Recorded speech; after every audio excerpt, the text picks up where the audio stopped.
क्यों व्यर्थ की चिंता करते हो? किससे व्यर्थ डरते हो? कौन तुम्हें मार सकता है?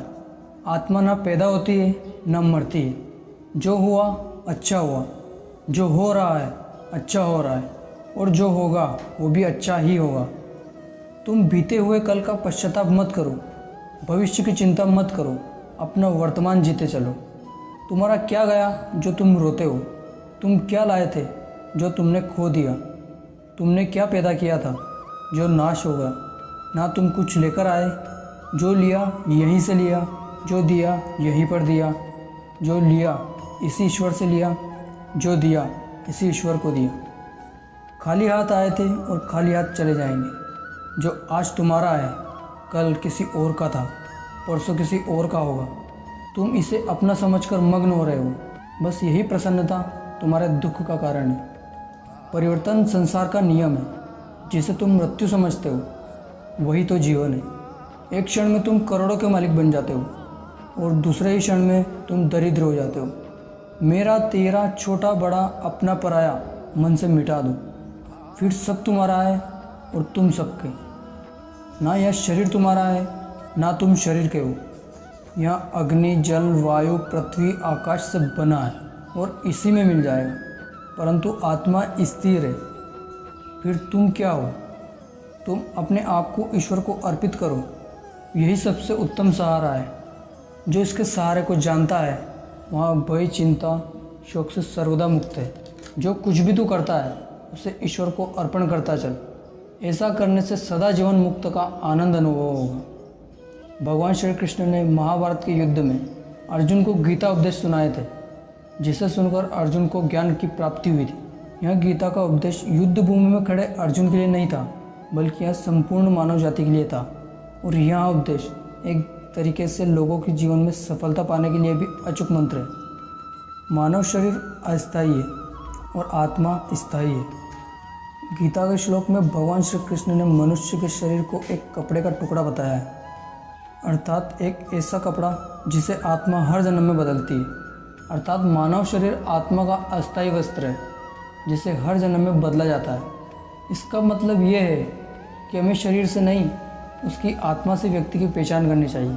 जो लोग मनुष्य के शरीर से आकर्षित होते हैं या फिर मनुष्य के भीतरी मन को नहीं समझते, ऐसे लोगों के लिए गीता का यहाँ उपदेश बड़ी सीख देने वाला है। जीवन का एकमात्र सत्य है, वो है मृत्यु। गीता में श्री कृष्ण ने कहा है, हर इंसान को जन्म मरण के चक्र को जान लेना बेहद आवश्यक है, क्योंकि मनुष्य के जीवन का मात्र एक ही सत्य है, वो है मृत्यु। क्योंकि जिस इंसान ने इस दुनिया में जन्म लिया है उसे एक दिन इस संसार को छोड़कर जाना ही है, और यही इस दुनिया का अटल सत्य है। लेकिन इस बात से भी नहीं नकारा जा सकता कि हर इंसान अपनी मौत से भयभीत रहता है। अर्थात मनुष्य के जीवन की अटल सच्चाई से भयभीत होना इंसान की वर्तमान खुशियों को भी खराब कर देता है। इसलिए किसी भी तरह का डर नहीं रखना चाहिए। गुस्से पर काबू करना चाहिए, क्योंकि क्रोध से व्यक्ति का नाश होता है। भगवान श्री कृष्ण ने गीता के उपदेश में कहा है कि क्रोध से भ्रम पैदा होता है और भ्रम से बुद्धि का विनाश होता है। वही जब बुद्धि काम नहीं करती तब तर्क नष्ट हो जाता है और व्यक्ति का नाश हो जाता है। इसलिए हर व्यक्ति को अपने गुस्से पर काबू करना चाहिए, क्योंकि क्रोध से भी भ्रम पैदा होता है। इंसान गुस्से में कई बार ऐसे काम कर जाते हैं जिससे उन्हें काफ़ी हानि पहुंचती है। अगर क्रोध पर काबू नहीं किया गया तो इंसान कई गलत कदम उठा लेता है। वही जब क्रोध की भावना इंसान के मन में पैदा होती है तो हमारा दिमाग भी सही और गलत के बीच अंतर करना छोड़ देता है। इसलिए इंसान को हमेशा क्रोध के हालातों से बचकर रहना चाहिए और शांत रहना चाहिए, क्योंकि गुस्से में लिया गया फैसला इंसान को गहरी क्षति पहुंचाता है। गीता में मनुष्य को देखने का नज़रिए पर भी संदेश दिया गया है। इसमें लिखा गया है कि जो ज्ञानी व्यक्ति ज्ञान और कर्म को समान रूप से देखता है उसी का नज़रिया सही है, और जो अज्ञानी पुरुष होता है उसे ज्ञान नहीं होने की वजह से वहाँ किसी चीज़ को गलत नज़रिए से देखता है।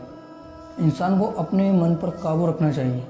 गीता में बताया है कि जो लोग अपने मन पर काबू नहीं रखते, ऐसे लोगों का मन इधर उधर भटकता रहता है और उनके लिए यहाँ शत्रु के समान काम करता है।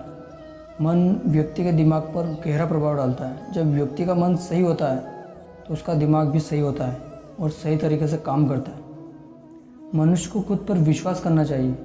श्रीमद् भागवत गीता में श्री कृष्ण ने उपदेश दिए हैं कि हर मनुष्य को खुद पर पूरा भरोसा होना चाहिए, क्योंकि जो लोग खुद पर भरोसा करते हैं वह निश्चय ही सफल होते हैं। वही इंसान जैसा विश्वास करता है वहाँ वैसा ही बन जाता है। अच्छे कर्म करो और फल की इच्छा ना करो। जो लोग कर्म नहीं करते और पहले से ही परिणाम के बारे में सोचते हैं, ऐसे लोगों के लिए गीता का सार यहाँ उपदेश बड़ी सीख देने वाला है। इसमें श्री कृष्ण ने कहा है कि इंसान को अपने अच्छे कर्म करते रहना चाहिए और यह नहीं सोचना चाहिए कि इसका क्या परिणाम होगा, क्योंकि कर्म का फल हर इंसान को मिलता है। इसलिए इंसान को इस तरह की चिंता को अपने मन में जगह नहीं देनी चाहिए। इसके लिए कर्म का फल क्या होगा या फिर उस काम को करने के बाद वहाँ खुश रहेगा या नहीं रहेगा,